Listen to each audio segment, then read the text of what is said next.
Everyone in the town of Riverside got the same emergency alert at 2:17 a.m. Do not drink the tap water, do not boil, do not use. Before we go any further, make sure to subscribe now for more real-feeling horror stories, and turn off the lights for the full experience. No explanation, no timeline, just that message, repeating every hour until sunrise. By morning, 3 people were missing. Riverside was the kind of quiet lakeside town where nothing bad ever happened. 1 grocery store, 1 clinic, 1 aging water treatment plant that had been there since the 1970s. Maya Torres, 26, had moved back home after losing her job in the city. She was staying with her younger brother Eli, a high school senior who never took anything serious. Their neighbor, Mr. Callahan, a retired water plant engineer, lived alone next door. He'd worked at the plant for over 30 years before retiring suddenly the previous winter. And then there was Officer Reed, one of only 2 police officers in town. None of them knew they were already connected. Maya woke up thirsty around 3 a.m. Half asleep, she filled a glass from the kitchen sink. Just before the glass touched her lips, her phone buzzed on the counter. Emergency alert, do not drink tap water, she froze. The faucet was still running. For a second, she thought she heard something in the water, not a sound exactly, more like a faint vibration. A hum that made her teeth ache. She poured the water down the sink and stared at it, swirling down the drain. Something about it looked thicker than usual. By morning, Riverside felt wrong. People stood in long lines outside the grocery store, buying bottled water. No one from the town council would answer questions. The local radio station only repeated, authorities are investigating a contamination issue. But that afternoon, Ellie complained of a headache, then nausea. Then he said something that made Maya's blood run cold.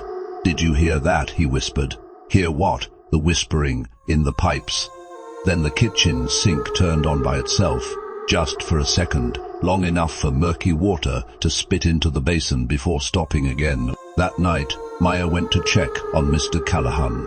His porch light was on, but his front door was slightly open. Inside, every faucet in the house was dripping, slow, rhythmic like a ticking clock. They weren't supposed to open it, he muttered.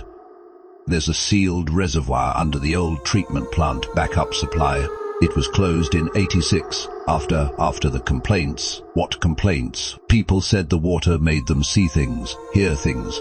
Then they'd start walking toward the lake at night. Walking where? Into it.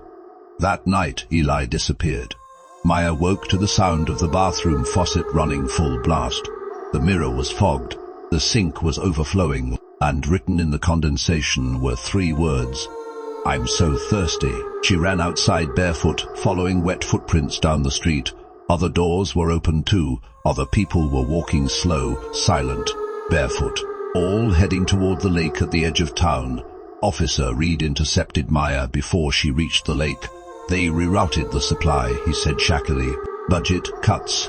The old underground reservoir got pumped back into the system yesterday. What's in it? Maya demanded. Reed's voice cracked. Not what.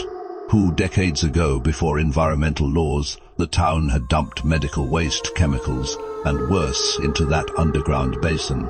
Now it was in every pipe, and it was calling them home. At the lake shore, dozens of townspeople stood at the edge of the water, including Eli. They stepped forward together. Maya grabbed Eli's hand. His skin was ice cold and damp. I'm not thirsty anymore, he whispered, smiling faintly. Then he pulled away and walked into the black water. One by one, they disappeared beneath the surface. No struggle, no splash. Just silence. The next morning, the alert was gone. Officials said the issue was resolved. The water ran clear, but Maya never drank from the tap again, because sometimes late at night she still hears dripping and a voice in the pipes whispering her name.